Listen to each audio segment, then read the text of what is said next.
ವಿಜಯನಗರ ಜಿಲ್ಲೆಯ ಕೊಟ್ಟೂರು ತಾಲೂಕಿನ ಕೊಟ್ಟೂರೇಶ್ವರ ಸನ್ನಿಧಿ ಪಕ್ಕದಲ್ಲಿರ್ತಕ್ಕಂಥ ಗೊಲ್ಲರಹಳ್ಳಿ ಗ್ರಾಮದಲ್ಲಿ ನಾವಿದ್ದೀವಿ.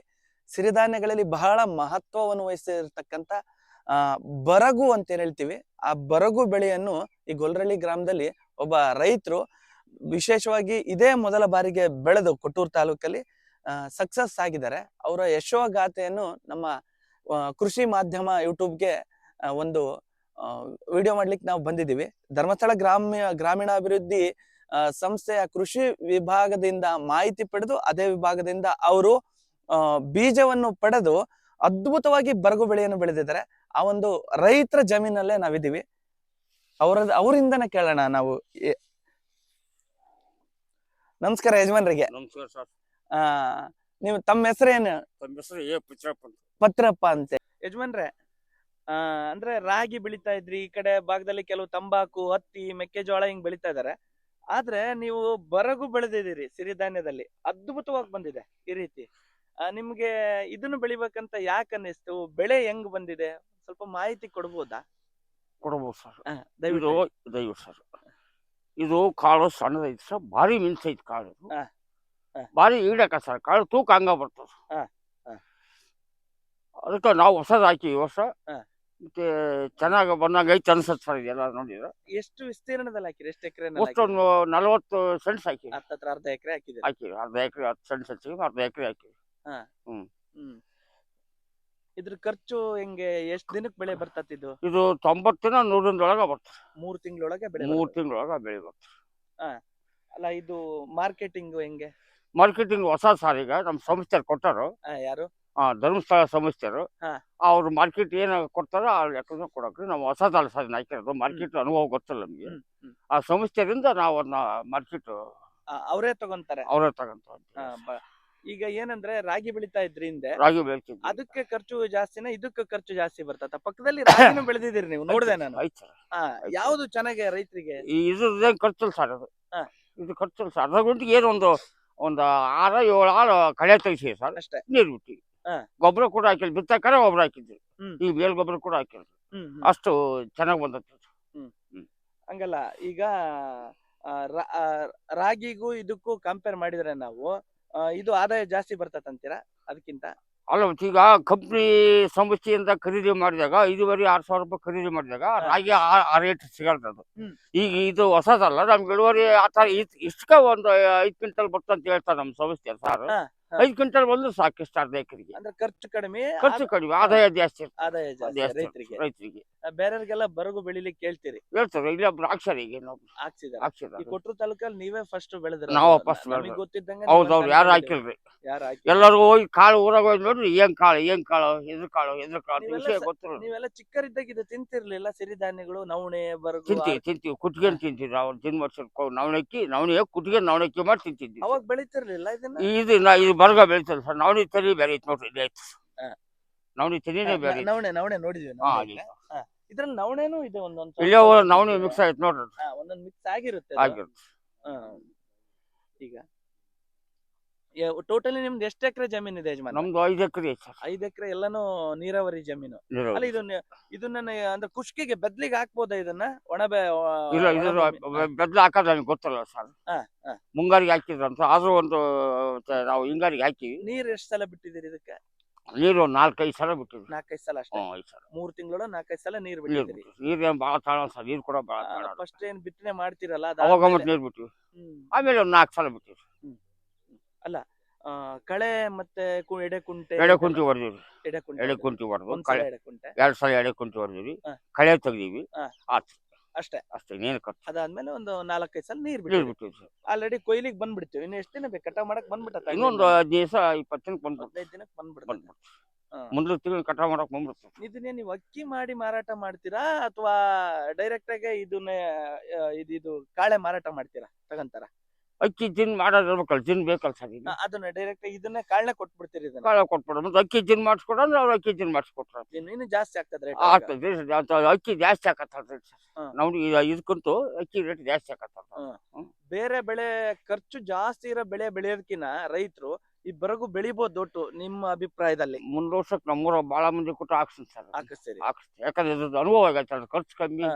ಲಾಭಾಂಶ ಹೆಚ್ಚಿಗಿದ್ರ ಅನುಭವ ಆಗತ್ತ. ಅದೆಲ್ಲದ್ರ ಜೊತೆಗೆ ಇದು ಬಹಳ ಇದಲ್ಲ ಏನಂದ್ರೆ ಫೈಬರ್ ಕಂಟೆಂಟ್ ಜಾಸ್ತಿ ಇರ್ತತೆ, ತಿನ್ನಕ್ಕೂ ಈ ಶುಗರ್ ಗೆ ಬಹಳ ಒಳ್ಳೇದು ಇದು. ಆಮೇಲೆ ಈಗೆಲ್ಲ ಸಿರಿಧಾನ್ಯಗಳು ಎಲ್ಲರೂ ಊಟ ಮಾಡ್ತಾ ಇದಾರೆ. ಶುಗರ್ಗೆ ಬಾರಿ ಬೆಸ್ಟ್ ಊಟ. ಹೌದು. ನಿಂದೆಲ್ಲ ನೆಲ್ಲಕ್ಕಿ ನೆಲ್ಲಿರ್ತಿತ್ತು, ನೆಲ್ಲಕ್ಕಿ ಇದ್ದೇ ಇಲ್ಲ ಈಗ. ನವಣೆ ಅಕ್ಕಿ ಅದ್ರಾಗ ಇದು ಒಂದಷ್ಟೇ ಸಿರಿಧಾನ್ಯಗಳು. ಬರ್ರಿ ಯಜಮಾನ್ರೆ ಹೋಗೋಣ. ಮತ್ತಿನ್ನೇನೇನ್ ಬೆಳೆ ಐತೆ ಬೆಳೆದಿದ್ದಾರೆ? ಇಲ್ಲ, ರಾಗಿ ಹಾಕಿರಿ, ಮತ್ತೆ ಬಡಿಕೆ ಪಡಿಕೆ ಅದಾವ್ರಿ ಇಲ್ಲಿ. ಅದು ಮುಳುಗಾಯಿ ವರ್ಷ ಆಗ್ತದ. ಹೋಗೋಣ. ಎಷ್ಟು ಜನ ಮಕ್ಕಳು ನಿಮಗೆ? ನಮಗೆ 5 ಜನ ರೀ, ಗಂಡು ಮಕ್ಕಳು. ಎಲ್ಲ ಏನೇನ್ ಮಾಡ್ತಾರೆ? ಒಬ್ಬ ಟೈಲರಿಂಗ್ ಮಾಡ್ತಾನೆ. ಒಳ್ಳೇದು. ಕೃಷಿಗೆ ಇಲ್ಲಿ ಕೃಷಿ ಕೃಷಿಗೆ ಇಲ್ಲಿ ರೈತ ಮಾಡೋದು. ಈಗ ಮೊದ್ಲೆಲ್ಲ ಇದ್ರು ಅವರು, ಇರ್ಲಿ. ಒಬ್ರೊಟ್ಟು ಕೃಷಿಗೆ ಅದಾರ. ಅದಾರ ಖುಷಿಯಾದ ವಿಚಾರ. ಯುವಕರು ಕೃಷಿಯಲ್ಲೇ ಉಳಿಬೇಕು. ಅಟ್ಲೀಸ್ಟ್ 2-3 ಜನ ಇದ್ರೆ ಒಬ್ರು ಕೃಷಿಗೆ ಮಾಡ್ಲಿ, ಇನ್ನುಳಿದಾರ ಬೇರೆ ಬೇರೆ ಕೆಲಸ ಮಾಡ್ಲಿ, ತೊಂದ್ರೆ ಇಲ್ಲ. ಎಲ್ಲರೂ ಒಂದ ಮಾಡಕ್ ಬರಲ್ಲ, ಆಗಲ್ಲ ಇವತ್ತಿನ ಇದ್ರಲ್ಲಿ ಜೀವನ ಮಾಡಕ್ಕೆ. ನಮ್ ಜೊತೆ ಧರ್ಮಸ್ಥಳ ಗ್ರಾಮಾಭಿವೃದ್ಧಿ ಸಂಸ್ಥೆಯ ಕೃಷಿ ಮೇಲ್ವಿಚಾರಕರಾಗಿರ್ತಕ್ಕಂಥ ಮಾಂತೇಶ್ ಸರ್ ಇದ್ದಾರೆ. ಅವರು ಒಂದಲ್ಲ ಒಂದು ವಿಶೇಷವಾಗಿ ರೈತರಿಗೆ ಅಂದ್ರೆ ಮಾರ್ಗದರ್ಶನ ಮಾಡ್ತಾ ಇಂಥ ಬೆಳೆಗಳನ್ನ ಅವರು ರೈತರಿಗೆ ಹೇಳ್ಬಿಟ್ಟು ಬೆಳೆ ಬೆಳೆಸೋದು ಮಾರ್ಗದರ್ಶನ ಯಾವಾಗ್ಲೂ ಏನಾದ್ರು ಕೊಡ್ತಾನೆ ಇರ್ತಾರೆ. ಅವ್ರು ನಮ್ ಜೊತೆ ಇದ್ದಾರೆ. ಅವರ ಮಾರ್ಗದರ್ಶನದಿಂದಲೇ ಈ ಬರಗು ಬೆಳೆದಿರೋದು. ಸರ್ ನಮಸ್ಕಾರ. ನಮಸ್ತೆ ಸರ್. ಏನಂತ ಹೇಳಿದ್ರೆ ನಮ್ ಕಡೆ ನವಣೆ ಎಲ್ಲರಿಗೂ ಗೊತ್ತು. ಹೌದು ಸರ್. ಈ ಬರಗು ವಿಶೇಷ. ಕೆಲವರಿಗೆ ಗೊತ್ತು ಈ ನವಣೆ, ಆರ್ಕ, ಊದ್ಲ, ಬರಗು, ಕೊರ್ಲೆ, ಸಾಮೆ ಇದೆಲ್ಲ ಸಿರಿಧಾನ್ಯಗಳು. ಸಜ್ಜೆ, ಜೋಳನು ಬರ್ತದೆ, ಆದ್ರೆ ಅದು ಎಲ್ಲರಿಗೂ ಗೊತ್ತಿರೋ ವಿಚಾರ. ಆದ್ರೆ ಬರಗು ನಮ್ಮ ಭಾಗದಲ್ಲಿ ಇಷ್ಟು ಚೆನ್ನಾಗಿ ಬಂದಿದೆ. ನೀವು ಇದ್ರ ಬಗ್ಗೆ ಮಾಹಿತಿ ಕೊಡ್ಬೇಕು ರೈತರಿಗೆ ಅಂತ ನಮ್ಮ. Okay sir. ಸರ್, ನಾವು ಧರ್ಮಸ್ಥಳ ಗ್ರಾಮಾಭಿವೃದ್ಧಿ ಯೋಜನೆ ಕೃಷಿ ಮೇಲ್ವಿಚಾರಕರಾಗಿ ಕೆಲಸ ಮಾಡ್ತೀವಿ. ನಮ್ಮ ಈಗ ಕೊಟ್ಟೂರು ಯೋಜನೆ ವ್ಯಾಪ್ತಿಯಲ್ಲಿ ಈಗ ನಮ್ಗೆ ಏನಂದ್ರೆ ಪ್ರತಿ ಈ ವರ್ಷನೂ ನಮಗೆ ಸಿರಿಧಾನ್ಯದಂತ ಒಂದು ವಿಭಾಗ ಮಾಡಿ ಈ ಭಾಗದಲ್ಲಿ ಸಿರಿಧಾನ್ಯ ಬೆಳೆ ಬಗ್ಗೆ ಹೆಚ್ಚು ರೈತರಿಗೆ ಆಸಕ್ತಿ ಕೊಡ್ಬೇಕಂತೇಳಿ ಕಡಿಮೆ ಮಳೆ ಬೀಳುವ ಪ್ರದೇಶದಲ್ಲಿ ಸಿರಿಧಾನ್ಯ ಬೆಳೆ ಬಗ್ಗೆ ಮಾಹಿತಿ ಕೊಡ್ತೇವೆ ಸರ್. ಆಗ ಈ ಕಡಿಮೆ ಮಳೆ ಬೀಳುವ ಪ್ರದೇಶದಲ್ಲಿ ಅಂತಂದ್ರೆ ಇಲ್ಲಿ ಈಗ ಬರಗು ಆಯ್ಕೆ ಮಾಡ್ಕೊಂಡಿದ್ದಾಯ್ತು. ಮಾಮೂಲಿಯಾಗಿ ಎಲ್ಲಾ ರೈತರು ಸಜ್ಜೆ, ರಾಗಿ, ಜೋಳ ಇವೆಲ್ಲ ಬೆಳೀತಾ ಇದ್ರು. ನವಣೆ ಈ ಬರಗು ಹೊಸ ಬೆಳೆ ಆಗಿದ್ದು, ಈಗ ಇದಕ್ಕೆ ನಮ್ಗೆ ನಮ್ಮ ರೈತೋತ್ಪಾದಕ ಕಂಪನಿಗಳ ಕಡೆಯಿಂದ ಬೀಜ ತರಿಸ್ಬಿಟ್ಟು ಕೊಟ್ಟು ಈಗ ರೈತರಿಗೆ ಬೀಜ ಎಲ್ಲ ಕೊಟ್ಟಿದ್ವಿ. ಅವ್ರಿಗೆ ಬೆಳೆದಿದ್ದು ಅವ್ರಿಗೆ ಕಾಲಕ್ಕೆ ನಮ್ಮಲ್ಲಿ ಕೃಷಿ ತರಬೇತಿ, ರೈತ ಕ್ಷೇತ್ರ ಪಾಠಶಾಲೆ, ಮತ್ತೆ ಅಧ್ಯಯನ ಪ್ರವಾಸ, ಈ ತರ ಕ್ಷೇತ್ರೋತ್ಸವ, ಈ ತರ ಎಲ್ಲ ಮಾಹಿತಿ ಕೊಡಿಸಿ ಅವ್ರಿಗೆಲ್ಲ ಸಾವಯವ ಕೃಷಿಕರು, ಈ ತರ ಪ್ರಗತಿಪರ ಕೃಷಿಕರು ಇರ್ತಾರಲ್ಲ ಸರ್, ಅವ್ರ ಕಡೆಯಿಂದ ಎಲ್ಲ ಮಾಹಿತಿ ಕೊಡಿಸಿ ನಾವು ಮಾಹಿತಿ ಕೊಟ್ಟು ಮಾಹಿತಿ ಕೊಟ್ಟು ಇವಕ್ಕೆಲ್ಲ ಬೀಜ ಹಾಕ್ಸಿ ಬೆಳೆಸಿ ಮತ್ತೆ ಕಾಲಕ್ಕೆ ವಾರ 10 ದಿವಸ 15 ದಿವಸಕ್ಕೊಂದ್ಸರಿ ಬಂದ್ಬಿಟ್ಟು ಏನಾಯ್ತು ಏನಿಲ್ಲ ಅಂತ ನೋಡಿ ಅವ್ರಿಗೆಲ್ಲ ಮಾಹಿತಿ ಕೊಟ್ಕಂತ ಇದು ಬೆಳೆಸ್ತಾ ಇದ್ದೀವಿ ಸರ್. ಹಾಗಾಗಿ ಇದು ಇವತ್ತು ನಾವು ಈ ಗೊಲ್ರಳ್ಳಿ ಗ್ರಾಮದಲ್ಲಿ ಇವ್ರ ತೋಟದಲ್ಲಿ ಇವ್ರ ಹೊಲದಲ್ಲಿ ಈಗ ಬಹಳ ಚೆನ್ನಾಗ್ ಬಂದಿದೆ ಸರ್ ಇದು. ಅಲ್ಲ ಸರ್, ರೈತರಿಗೆ ಬೇರೆ ಬೆಳೆಗೂ ಇದಕ್ಕೂ ಆದಾಯ, ಈಗ ರಾಗಿಗೂ ಇದಕ್ಕೂ ಕಂಪೇರ್ ಮಾಡಿ ಅಲ್ಲ ಸರ್, ಅದಕ್ಕಿರ್ತಕ್ಕಂಥ ಮಹತ್ವ ಅದಕ್ಕಿದೆ. ರೈತರಿಗೆ ಆದಾಯ ಮೂಲ ಇಂಪಾರ್ಟೆಂಟ್ ಆಗ್ತದಲ್ಲ. ಇದು ಖರ್ಚು ಕಡಿಮೆ ಆಗುತ್ತೆ ಸರ್, ಆದಾಯ ಜಾಸ್ತಿ ಆಗುತ್ತೆ. ಖರ್ಚು ಆಟೋಮೆಟಿಕ್ ಕಡಿಮೆ ಆದಾಗ ಆದಾಯ ಆಗುತ್ತೆ ಸರ್. ಆದಾಯ ಕಡಿಮೆ ಎಷ್ಟು ಬಂದ್ರು ಅದು ಆದಾಯ ಹೌದು, ಖರ್ಚು ಕಡಿಮೆ ಆದಾಗ. ಹೌದು ಸರ್. ಹೌದು. ಯಾವುದೇ ಗೊಬ್ಬರ ಬೇಕಾಗಿಲ್ಲ ಇದಕ್ಕೆ. ಮಾಮೂಲಿ ಸಾವಯವದ ಸಗಣಿ ಗೊಬ್ಬರ ಬಿತ್ತಬೇಕಾದಾಗ ಅಷ್ಟೇ ಸರ್. ಮಾಮೂಲಿ ಬಿತ್ತುವಾಗ ಮೇಲೇನೆ ಬಿತ್ತಬೇಕಷ್ಟೇ ಸರ್. ರಾಗಿ ಬಿತ್ತನೆ ಮಾಡ್ತಾರಲ್ಲ ಹಾಗೆ ಮೇಲೇನೆ ಬಿತ್ತಬೇಕು, ಮೇಲ್ಪದರದಲ್ಲಿ ಬಿತ್ತಬೇಕು, ಒಳಗಡೆ ಬಿತ್ತಂಗಿಲ್ಲ. ಬಿತ್ತಿದ್ರೆ ಮತ್ತೆ ಇದು ಹುಟ್ಟೋದಿಲ್ಲ. ಹಾಗಾಗಿ ಅದಕ್ಕೆ ಅಲ್ಲ ಸರ್, ಈಗ ಬೀಜ ಎಲ್ಲಿಂದ ತರಿಸ್ಕೊಟ್ಟಿದ್ರಿ ಸರ್ ರೈತರಿಗೆ? ನಮ್ಮ ರೈತೋತ್ಪಾದಕ ಕಂಪನಿ ಇದಾವೆ ಸರ್. ಸಿರಿ. ಹೌದು ಸರ್. ಸಿರಿ ವಿಭಾಗದಿಂದ ಸರ್. ಸಿರಿಧಾನ್ಯ ಅಂತೇಳಿ ನಮ್ದು ಸಪರೇಟ್ ವಿಭಾಗ ಇದೆ ಅಲ್ಲ, ಸಿರಿಯಿಂದಾನೆ ನಾವು ರೈತರು ಬೀಜನೂ ಕೊಡ್ತೀವಿ, ಮತ್ತೆ ಎಲ್ಲ ಮಾಹಿತಿ ಕೊಟ್ಟು ಬೆಳೆಸ್ಬಿಟ್ಟು ವಾಪಸ್ಸು ಖರೀದಿ ಕೂಡ ನಮ್ಮ ರೈತೋತ್ಪಾದಕ ಕಂಪನಿ ಸಿರಿ ಕಡೆಯಿಂದಾನೆ ಖರೀದಿ ಮಾಡ್ತಾರೆ ಸರ್. ಅಲ್ಲ, ಈಗ ಏನಂದ್ರೆ ಇದನ್ನ ಈ ವಿಶೇಷವಾದ ಈ ಒಂದು ವಿಡಿಯೋ ಜನ ನೋಡಿ ಏನಾಗ್ತದಂದ್ರೆ ಎಲ್ರು ನಾವು ಬೆಳಿಬೇಕು ಅಂತೇಳಿ ಈಗ ನಮ್ಮ ಕೊಟ್ಟೂರು ಕೂಡ್ಲಿಗೆ ಭಾಗದಲ್ಲಿ ಸಾಕಷ್ಟು ರೈತರು ಹಾ. ಮುಂದಿನ ದಿನಗಳಲ್ಲಿ ಬರ್ತಾರೆ ಇವಾಗ. ಹೌದು ಸರ್ ಇದಕ್ಕೆ ಈಗ ಧರ್ಮಸ್ಥಳ ಗ್ರಾಮೀಣಾಭಿವೃದ್ಧಿ ಸಂಸ್ಥೆ ಹಲವು ವಿಭಾಗಗಳಲ್ಲಿ ಕೆಲಸ ಮಾಡ್ತಾ ಇದೆ. ಹೌದು ಸರ್. ಅದರಲ್ಲಿ ಕೃಷಿ ವಿಭಾಗನೂ ಒಂದು, ಅದ್ರ ಮೇಲ್ವಿಚಾರಕರು ನೀವಿದ್ದೀರಾ. ಸರ್. ಅಂದ್ರೆ ಹೊಸಬ್ರು ಈಗ ಬರಗು ಬೆಳಿಲಿಕ್ಕೆ ಏನ್ ಮಾಡ್ಬೇಕು, ಯಾರನ್ನ ಸಂಪರ್ಕ ಮಾಡ್ಬೇಕು, ನಿಮ್ಮನ್ನ ಸಂಪರ್ಕ ಮಾಡೋದು ಹೇಗೆ, ನೀವು ಅವ್ರಿಗೆ ಅಲ್ಲೋ ಗೈಡೆನ್ಸ್ ಕೊಡ್ತೀರಾ, ಅದ್ರ ಬಗ್ಗೆ ಒಂದಿಷ್ಟು ರೈತರಿಗೆ ಮಾಹಿತಿ ಈಗ ನಮ್ಮಲ್ಲಿ ನಮ್ಮ ಕೊಟ್ಟೂರು ತಾಲೂಕು ವಿಭಾಗದಲ್ಲಿ ಪ್ರತಿ ಗ್ರಾಮದಲ್ಲಿ ಕೂಡ ಒಬ್ಬ ಸೇವಾ ಪ್ರತಿನಿಧಿ ಅಂತ ಇರ್ತಾರೆ ಸರ್. ಅವರಲ್ಲಿ ಸಂಪರ್ಕ ಮಾಡಿ ಅವರಿಂದ ನಮ್ಮ ಸಂಪರ್ಕ ಮಾಡಿದ್ರು ಆಗುತ್ತೆ ಸರ್. ಸೀದಾ ನೇರವಾಗಿ ನಮ್ಮನ್ನು ಸಂಪರ್ಕ ಮಾಡಿದ್ರೆ ಆಗುತ್ತೆ. ಪ್ರತಿ ರೈತರಿಗೂ ಕೂಡ ನಾವು ಹಳ್ಳಿಯವರಿಗೆ ಮಾಹಿತಿ ಕೊಟ್ಟು ತರಬೇತಿ ಕೊಟ್ಟು ನಾವು ಬೆಳೆಸ್ತೀವಿ ಸರ್. ಅವ್ರಿಗೆಲ್ಲ ಮಾಹಿತಿ ಕೊಡ್ತೀವಿ. ಯಾರೇ ಬಂದ್ರು ಕೂಡ ವ್ಯವಸ್ಥೆ ಮಾಡ್ತೀವಿ ಸರ್. ಮಾಡ್ತೀರಿ. ನೀವೇ ಬೀಜ ಕೊಡ್ತೀರಿ, ಹೌದು ನೀವೇ ಸರ್. ಮಾರ್ಗದರ್ಶನ ಮಾಡ್ತೀರಿ, ನೀವೇ ಅದನ್ನ ಖರೀದಿ ಕೂಡ ಮಾಡ್ತಾರೆ. ಹೌದು ಸರ್. ಧರ್ಮಸ್ಥಳ ಗ್ರಾಮೀಣಾಭಿವೃದ್ಧಿ ಸಂಸ್ಥೆಯಲ್ಲಿ ಈಗ ಎಷ್ಟು ವರ್ಷ ಆಯ್ತು, ಸಿರಿ ಅಂತಕ್ಕಂಥದ್ದು ಅಂದ್ರೆ ಸಿರಿಧಾನ್ಯಗಳದ್ದೇ ಒಂದು ವಿಭಾಗ ಇದೆ ಸರ್. ಹೌದು ಸರ್. ಅದರಿಂದ ಸಾಕಷ್ಟು ಪ್ರಾಡಕ್ಟ್ಸ್ ಮಾಡಿದ್ದಾರೆ. ಅಂದ್ರೆ ಸಿರಿಧಾನ್ಯ ಬಿಸ್ಕೆಟ್ ಇರ್ಬೋದು, ಸಿರಿಧಾನ್ಯ ಪೌಡ್ರು, ಮಿಲೆಟ್ ಪೌಡ್ರು, ಪೌಷ್ಟಿಕ ಆಹಾರವಾಗಿ ಒಂದು ಅದನ್ನ ರಾಗಿ ಗಂಜಿ ಇದೆಲ್ಲ ಕುಡಿತಿದ್ವಲ್ಲ, ಆ ರೀತಿ ಸರಿ ಹಿಟ್ಟಿಂದ ಅದು ಪೌಡ್ರ್ ಮಾಡಿದ್ದಾರೆ. ಅದೆಲ್ಲ ಕಡೆ ಕಡಿಮೆ ದರದಲ್ಲಿ ವಿತರಣೆ ಮಾಡ್ತಾ ಇದ್ದಾರೆ. ಅದ್ರ ವಿಭಾಗನೆ ಪ್ರೊಡಕ್ಷನ್ ಯೂನಿಟ್ ಕೂಡ ತುಂಬಾ ಉನ್ನತ ಮಟ್ಟದಲ್ಲಿ ಹೈಟೆಕ್ ಟೆಕ್ನಾಲಜಿಯಲ್ಲಿ ನೋಡಿದೀನಿ ನಾನು. ಅದಕ್ಕೆ ಕಳಿಸ್ತೀರಾ ಇದನ್ನೆಲ್ಲ ನೀವು? ಹೌದು ಸರ್. ಸಿರಿಧಾನ್ಯ ಸಿರಿ ಸಂಸ್ಕರಣಾ ಘಟಕ ಇದೆಲ್ಲ ಸರ್, ಅಲ್ಲಿಗೆ ತಗೊಂಡು ಹೋಗ್ತಾರೆ ಸರ್, ಖರೀದಿ ಮಾಡ್ತೀರಿ. ಈಗ ಯಾರೇ ಹೊಸದಾಗಿ ನಾನು ಸಿರಿಧಾನ್ಯ ಬೆಳಿಬೇಕು ಅಂತ ಬಂದ್ರೆ ತಮ್ಮನ್ನ ಸಂಪರ್ಕ ಮಾಡಿದ್ರೆ ಬೀಜನೂ ವ್ಯವಸ್ಥೆ ಮಾಡ್ತೀರಾ, ಮಾರ್ಗದರ್ಶನನೂ ಕೊಡ್ತೀರಾ? ಮಾಹಿತಿ ಮಾರ್ಗದರ್ಶನ ಎಲ್ಲ ಕೊಡ್ತೀವಿ ಸರ್. ಬೀಜನೂ ಕೂಡ ಅಲ್ಲೇ ಹತ್ರದಲ್ಲೇ ರೈತ ಸಂಪರ್ಕ ಕೇಂದ್ರದಲ್ಲಿ ಸಿಕ್ಕರೆ ಅಲ್ಲೇ ತಗೋಬಹುದು, ಬೇಕಾದ್ರೆ ಏನ್ ತೊಂದ್ರೆ ಇಲ್ಲ ಸರ್. ಅವ್ರಿಗೆ ಅಕಸ್ಮಾತ್ ಈಗ ರೈತರು ಬೆಳೆದಿರ್ತಾರ, ರೈತರನ್ನು ಕೂಡ ಕೊಡಿಸ್ತೀವಿ ಸರ್, ನಮ್ ಕಡೆಯಿಂದನೂ ಕೊಡ್ತೀವಿ.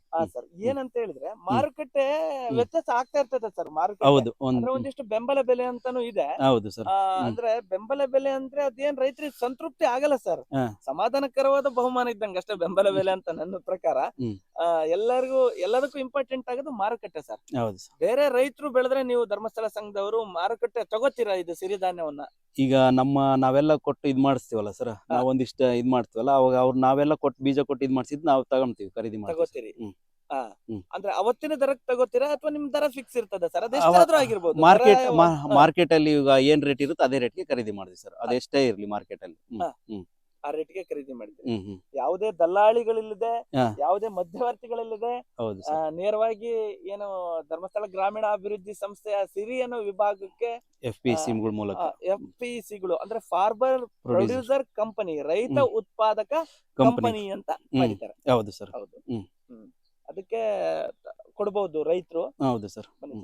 ಸರ್, ಮತ್ತೆ ಇನ್ಯಾವ್ಯಾವ ಬೆಳೆ ಕೊಟ್ಟೂರು ತಾಲೂಕಲ್ಲಿ ಮಾಡಿಸಿದಿರಿ ಸರ್ ನೀವು ವಿಶೇಷವಾಗಿ? ಇದು ಬರಗು, ಗೊಲ್ರಳ್ಳಿ ಗ್ರಾಮದಲ್ಲಿ ಬರಗು ಸರ್. ಕೊಟ್ಟೂರು ತಾಲೂಕಲ್ಲಿ ಈಗ ಸುಮಾರು ಒಂದು 10 ರಿಂದ 12 ಜನಕ ಹತ್ರ ಮಾಡಿಸಿದ್ವಿ ಸರ್. 12 ಜನ ಬರಗು ಹಾಕಿದ್ದಾರೆ ಸರ್. ಎಷ್ಟೆಷ್ಟು ಎಕರೆ ಹಾಕಿದ್ದಾರೆ ಸರ್? ಎಲ್ಲ 3/4 ಎಕರೆ, 1 ಎಕರೆ ಹೀಗೆ ಹಾಕಿದ್ದಾರೆ ಸರ್ ಎಲ್ಲ. ಮುಂದಿನ ದಿನಗಳಲ್ಲಿ ಇನ್ಯಾವ್ಯಾವ್ದು ಹೊಸ ಬೆಳೆ ಪರಿಚಯ ಮಾಡ್ಬೇಕು ಅನ್ಕೊಂಡಿದ್ದೀರಿ ಸರ್? ಮುಂದಿನ ದಿನದಲ್ಲಿ ಈಗ ಸಿರಿಧಾನ್ಯಕ್ಕೆ ಅತಿ ಹೆಚ್ಚು ಮಹತ್ವ ಕೊಡ್ತಿದಾರಲ್ಲ ಸರ್, ಸಿರಿಧಾನ್ಯನೇ ಸ್ವಲ್ಪ ಇಂಪ್ರೂವ್ ಮಾಡೋಣ ಅಂತ sir. Thank you sir. Thank you sir. ನಮಸ್ತೆ ಸರ್. ಏನು ಯುವ ಕೃಷಿಕರಿದ್ದಾರೆ ನಮ್ ಜೊತೆ, ಅವರನ್ನು ಮಾತಾಡ್ತಾ ಹೋಗೋಣ. ಯೋಗೀಶ್ ಅಂತೇಳಿ. ಯೋಗೀಶ್ ಅಣ್ಣ, ಅಂದ್ರೆ ಬೇರೆ ಬೇರೆ ಬೆಳೆ ಚಿಕ್ಕರಿದ್ದಾಗಲಿಂದ ನೋಡಿದಿರಿ. ನಿಮ್ ತಂದೆಯವರು ಇವರು ಮಾರ್ಗದರ್ಶನದಲ್ಲಿ ಬರಗು ಹಾಕಿದಿರಿ ಈಗ. ಹೌದು ಸರ್. ಹೆಂಗ ಅನಿಸ್ತಿ ಈ ಬೆಳೆ ನಿಮಗೆ ಸಿರಿಧಾನ್ಯಗಳಲ್ಲಿ? ಇಲ್ಲ ಸರ್, ಯಾಕಂದ್ರ ಈ ವರ್ಷ ನಮ್ಮ ಸಾರೆಲ್ಲ ಬಂದಿದೆ ಸರ್. ಹಂಗಾಗಿ ಈ ವರ್ಷ ಹೊಸ ಬೆಳೆ ಸರ್ ಹಾಕಿರ್ ನಾವು. ಈಗ 1 ವರ್ಷನ ಹಾಕಿಲ್ಲ. ಹಂಗ ಅದಕ್ಕೆ ಈ ಬೆಳೆ ಒಂದ್ ಸ್ವಲ್ಪ ಆಲ್ಮೋಸ್ಟ್ ಚೆನ್ನಾಗಿದೆ ಸರ್. ಯಾಕಂದ್ರ ಆ ರಾಗಿ ಬೆಳೆಗೂ ಇನ್ನು ಬೇರೆ ಬೇರೆ ಬೆಳೆಗೂ ನೋಡಿದ್ರ ಇದೇ ಬೆಟರ್ ಅನಿಸ್ತದೆ ಸರ್. ಇದೇ ಚೆನ್ನಾಗ್ ಅನ್ಸ್ತದೆ. ಯಾಕಂದ್ರ ಬಂಡವಾಳ ಇರುತ್ತೆ ಸರ್ ಇದು. ಅದು ಬಂಡವಾಳ ಮಾಡ್ಬೇಕು, ಇದು ಬಂಡವಾಳ ಇಲ್ಲ ಸರ್.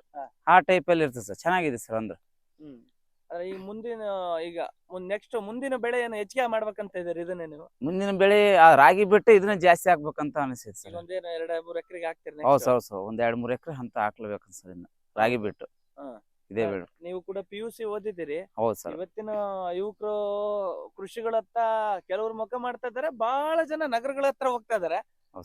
ಯುವ ಯುವಕರಿಗೆ ಏನ್ ಹೇಳ್ತೀರಿ? ಕೃಷಿಗೆ ಬರ್ರಿ, ಲಾಭ ಐತೆ ಅಂತ ಏನ್ ಸಂದೇಶ ಕೊಡ್ತೀರಿ ಇವತ್ತಿನ ಯುವಕರಿಗೆ ಕೃಷಿ ಬಗ್ಗೆ? ಯಾಕಂದ್ರೆ ಎಲ್ಲ ಓದೋದು, ಗಂಟು ಕಟ್ಕೊಂಡು ಎಲ್ಲ ಹಳ್ಳಿಗಳಲ್ಲಿ ತಂದೆ ತಾಯಿಗಳು ಇರ್ತಾರೆ. ಇಲ್ಲ, ಜೀವನ ಮಾಡಕ್ ಕೆಲವರು ಹೋಗಿದ್ದಾರೆ, ಇಲ್ಲ ಅಂತ ಹೇಳಲ್ಲ. ಆದ್ರೂನು ಹಳ್ಳಿಗಳಲ್ಲಿ ಯುವಕರ ಸಂಖ್ಯೆ ಕಡಿಮೆ ಆಗ್ತಾ ಇದೆ, ಇದಕ್ಕೆ ಏನ್ ಹೇಳ್ತೀರಿ ಯೋಗೀಶ್ ಅಣ್ಣ? ಇದಕ್ಕೆ ಏನ್ ಮಾಡ್ಬೇಕಂತ ಸರ್, ನಾವು ಏನೇ ಮಾಡ್ಲಿ ಸ್ಟಡಿ ಮಾಡಿದ್ರು ಒಂದ್ ರೈತರು ಏನ್ ಕೆಲಸ ಮಾಡ್ದ ಆ ಕೆಲಸ ಮಾಡ್ಲೇಬೇಕು ಸರ್. ಹೌದು. ಯಾಕಂದ್ರೆ ಇದನ್ನ ಮಾಡ್ಕೊಂತ ನಾವ್ ಆಕ್ಟಿವ್ ಇರ್ತೀವಿ, ಎಲ್ಲ ಆಕ್ಟಿವ್ ಆಗ್ತದೆ ಸರ್. ಹೌದು ಹೌದು ಸರ್. ಹಂಗ ಮಾತ್ರ ಸ್ವಲ್ಪ ಯುವಕರು ಇವಾಗ ಮಾಡ್ಕೊಂತ ಹೋದ್ರೆ ಮುಂದೆ ಆಗೋ ಸ್ವಲ್ಪ ಚೆನ್ನಾಗಾಗ್ತದೆ ಸರ್. ನಾವೇನ್ ಮಾಡ್ಲ ಅಂದ್ರೆ ಇದು ಒಂದು ಸೋಮಾರಿಗಳಾಗ್ಬಿಡ್ತೀವಿ. ಹೌದು ಹೌದು ಸರ್. ಅಲ್ಲ, ಈಗ ಬೇರೆ ಕಡೆಗೆ ದುಡಿಯಕ್ಕೆ ಕೆಲವ್ರು ಹೋಗ್ತಾರೆ, ಅವ್ರಿಗೆ ಹಳ್ಳಿಲೇ ಇರಕ್ಕೆ ಏನ್ ಮೆಸೇಜ್ ಕೊಡ್ತೀರಿ ಅಂತ ಕೇಳ್ತಾ ಇದೀನಿ. ಹಳ್ಳಿಯಲ್ಲಿ ಇರಕ್ ಸರ್, ಹಳ್ಳಿಲಿ ಹಳ್ಳಿಯಲ್ಲಿ ಇರಕ್ಕೆ ಸರ್ ಈಗ ಬೇರೆ ಕಡೆ ಆದಾಯ ಐತೆ, ಒಟ್ಟು ದುಡಿದ್ರೆ ಚೆನ್ನಾಗಿ ಅಂತ. ಹೊಲದಲ್ಲಿ ದುಡಿದ್ರ ಪ್ರತಿಯೊಂದು ಆದಾಯ ಇದೆ ಸರ್. ಹೌದು. ನಾವ್ ದುಡ್ಲಿಲ್ಲ ಅಂದ್ರ ಆದಾಯ ಇಲ್ಲ ಸರ್. ನಾವ್ ಕಷ್ಟಪಟ್ರೆ ಶ್ರಮ ಪಟ್ರೆ ಮಾತ್ರ ಕೆಲ್ಸ. ಐತೆ. ನಾವ್ ಶ್ರಮ ಪಡೋದ್ರಿಲ್ಲ ಸರ್. ಹಾ. ನಾವ್ ಹೊರಗಡೆ ದುಡಿಯೋಕಿನ ಇಲ್ಲೇ ದುಡಿಯೋದು ಬೆಟ್ರ್ ಸರ್. ಅದ್ರಲ್ಲಿ ನೆಮ್ಮದಿ ಇದೆ ಹಳ್ಳಿಲಿ, ಹೌದು ಸರ್, ನೆಮ್ಮದಿ ಇದೆ ಸರ್. ಸಂತೋಷವಾಗಿದ್ದೀರಿ. ಸಂತೋಷ ಐತಿ, ನೆಮ್ಮದಿ ಇದೆ ಸರ್. ಯಾವ್ದು ಇದು ಇಲ್ಲ. ಹಂಗ ಚೆನ್ನಾಗಿದೆ ಸರ್ ಎಲ್ಲ. ಚೆನ್ನಾಗಿದೆ. ಹೌದು ಸರ್. Thank you.